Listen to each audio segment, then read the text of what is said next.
The first thing I want to talk about today is runner's lane interference. This rule is not a new rule. This rule has been around for a long time, and as we've discussed at the very beginning of the season, it's just the way that we're enforcing this rule has kind of been relooked at and revamped a little bit than what we've traditionally done in the past. So with your rule book that you have, go to page 55. That's where we find this rule, and it's under a section titled "The Batter Runner is Out When." And forgive me for reading to you for just a second.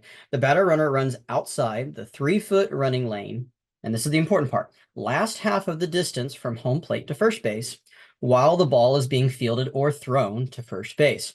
That's part about being in the last half of home to first is really important because that does come into play in a lot of different scenarios, as we'll see in some of these videos.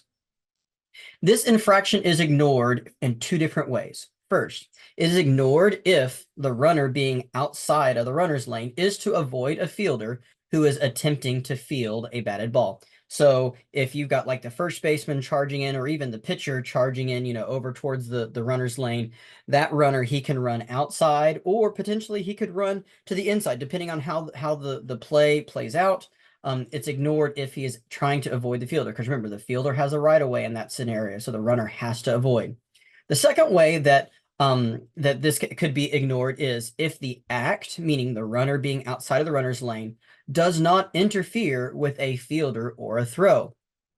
And through my years of umpiring, the way that I've kind of learned to decipher this is if the throw is not coming from behind the runner, then there's no way that he can be interfering with the throw because the line of sight of the fielder, the path of the throw never comes into contact with the runner or never is even in the same direct line as the runner. So that's why we ignore some of them that's thrown like say a ground ball just to the third baseman in his regular position. We're going to ignore the runner's lane in that, provided that again, something crazy doesn't happen. The batter runner is considered outside of the running lane lines if either foot is outside of the lane line. Okay, so if he's run on the inside and his left foot is out, his right foot is in, left foot is out, right foot is in, guess what? He's out of the runner's lane as far as that is concerned. Okay, so hopefully this rule is still pretty fresh on you because we've talked about it a lot. Now let's talk about the penalty. The penalty is the runner is out immediately.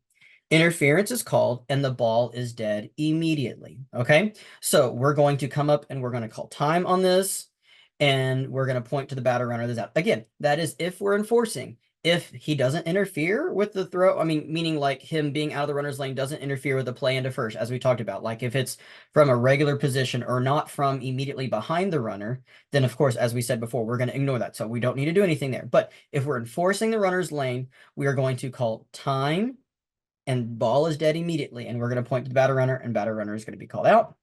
And then this is the new part that the Federation recently in late February just reclarified for us. It says runners shall return to the bases occupied at the time of throw.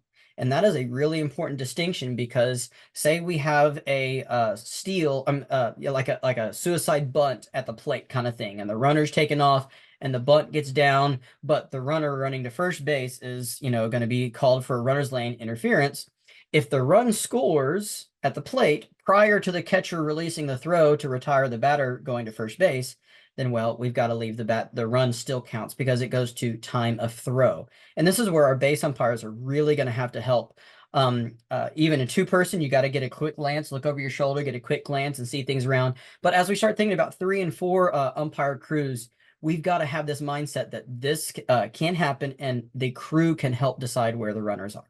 Okay, I do have several plays for us to take a look at from this season. So it's all the things with this season in mind. Okay, so here we go. Love the camera angle at this play or this early season's game.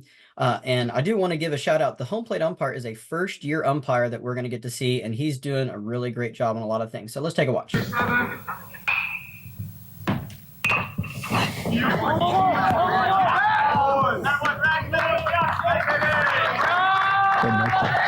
I love his thought process. So we actually did not call runner's lane interference in this scenario. And I actually looked at him and I gave him a big thumbs up right afterwards. You see his hands go up because he's thinking about it. He's thinking, but I know his gears are spinning. He's like, wait, no, he didn't. And when we talked about this right afterwards, and he's like, oh, I'm so glad I did not actually like come out really big. So let's take a look at this play real quick. So we have a bunt that is fielded by the pitcher, who is way on the third base side. Okay. By the way, take a look at our plate umpire and his positioning coming out. Yes, this is really great. He's clear the catcher.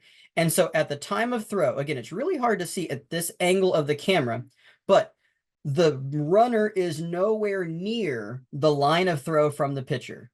Again, just because of our parallax angle right here, the pitcher has complete line of sight straight to the first baseman. In this scenario, we talked about it, that the runner actually did not interfere with the play going into it because it really wasn't behind the runner. We're kind of in the side area. So we talked and we said, this is a good one to leave alone. So we did not call runner's lane interference. And you can see how far down the line he is. Look, at the time of throw, he is just barely the first step in the 45-foot line. So he has 45 more feet left to run. Maybe we don't even call this because you can't call runner's lane interference until the batter runner is in the 45-foot line, or the last 45 feet to begin with. So maybe we don't even call this because he's not there yet. Either way, I really like this as a no call. And great job on, I know your hands go up, but then they immediately go back down. I was like, oh, wait, shoot. Nope, that's not one. Great job, first year umpire. Way to go. Let's take a look at this next play here and see what happens.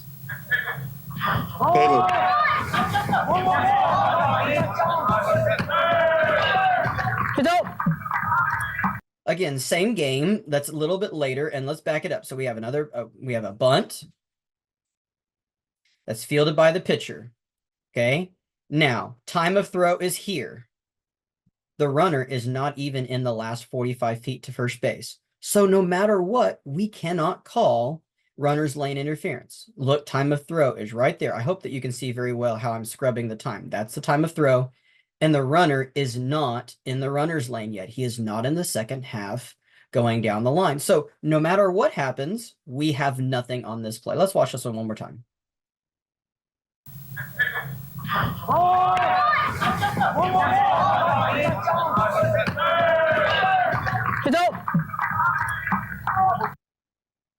Let's take a look at this play. This is a different game, but same field, so similar camera angle. And let's see what happens on this one.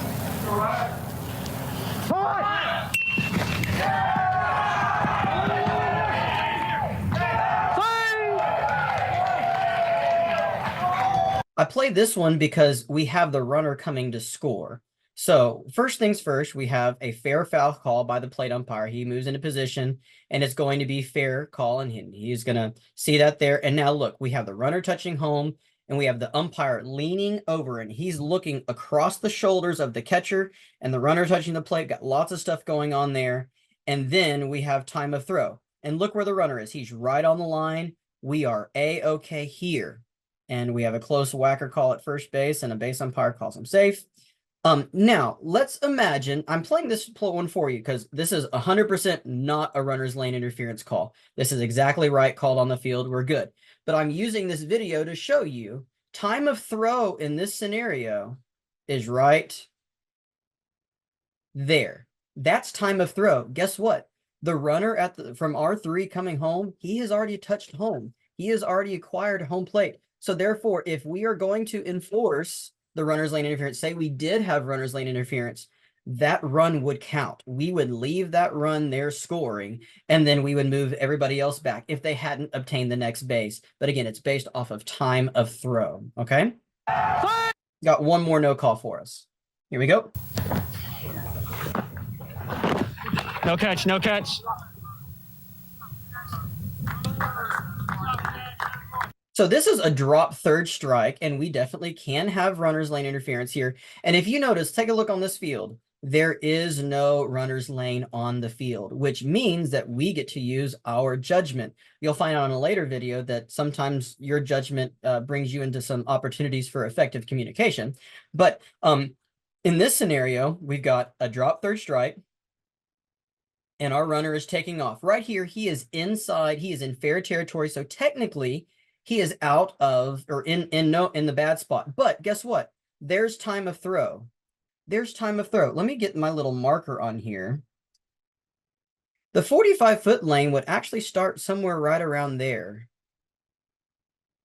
And would go there. So we do not have runner's lane interference because this runner is not in the lane yet. He's not in the second half of the distance between home to first. So again, no matter what happens to this, no matter what happens to this play, we can't have runner's lane because it's at the time of throw. There is our time of throw, and he's not in the second half of the distance. I was talking to a coach, and he said, let me change my pin color so maybe we can see it a little differently. He said that he might teach his players to run right here and then get to the 45-foot lane and then squirrel like that. And that be kind of a path. So we just have to be mindful of that. This runner's lane interference is the second half of the second half going into first base. Okay, let's watch this one more time, and then I've got some videos of us actually calling it now.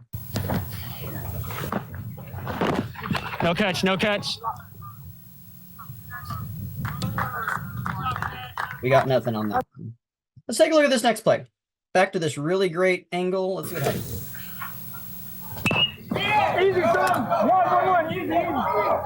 Time. Go, baby. Run. He's out anyway, so he's out. So this was out 3 of an inning. Okay, this is out 3 of an inning. We got 2 outs, and I did call time. Well, first of all, let's talk about again. We're looking at pitcher fields it.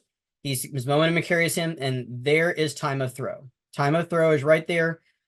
Take a look at where R3 is. R3 has not crossed the plate yet. So if we were going to enforce this, let's say there's less than 2 outs there. Let's say this is out 1 or out number 2. We would put the runner back on third base because there's time of throw right there. The runner is definitely in the second half of the lane. He is definitely on the inside. The throw is definitely coming from behind him. This is textbook runner's lane interference. Time. Go, baby. Run. He's out anyway, so he's out. I like looking at the catcher's thing because he's like, what are you calling time for? Again, the players even are still getting used to this new way of enforcing this rule. So I didn't make a big deal of this one simply because it was out number 3 to begin with. Everybody was running off the field, but you could definitely tell I did call time. So the play is dead immediately and the runner is out. Back to a field without a runner's lane, a 45-foot line. So let's see what happens on this one.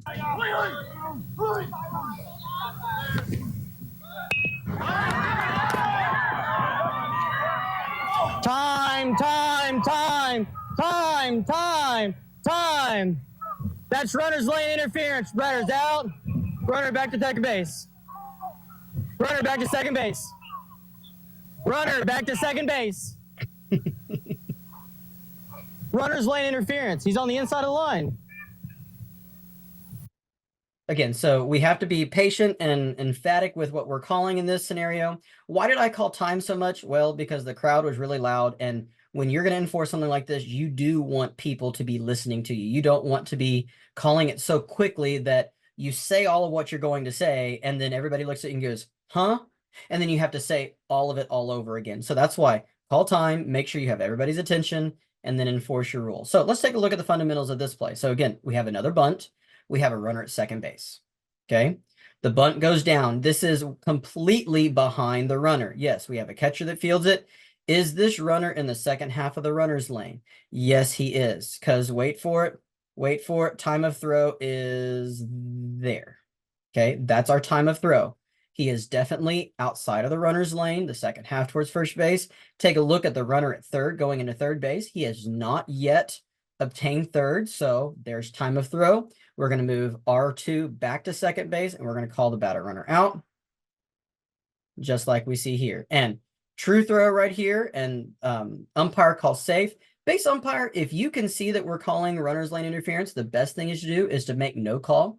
But if you don't see it, you still have to rule on the play because we still have to have a call on the field. Let's watch this one more time.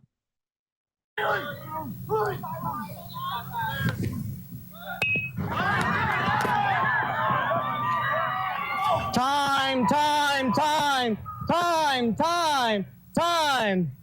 That's runner's lane interference. Runner's out. Runner back to second base. Runner back to second base. Runner back to second base. And the runner's lane out. Interference. He's on the inside of the line. All right, let's talk about this last one. This is the last runner's lane play that we'll take a look at. And again, the camera is pretty far back, so it's going to be a little hard to see, and we do not have a runner's lane drawn on the field. Go now, hey.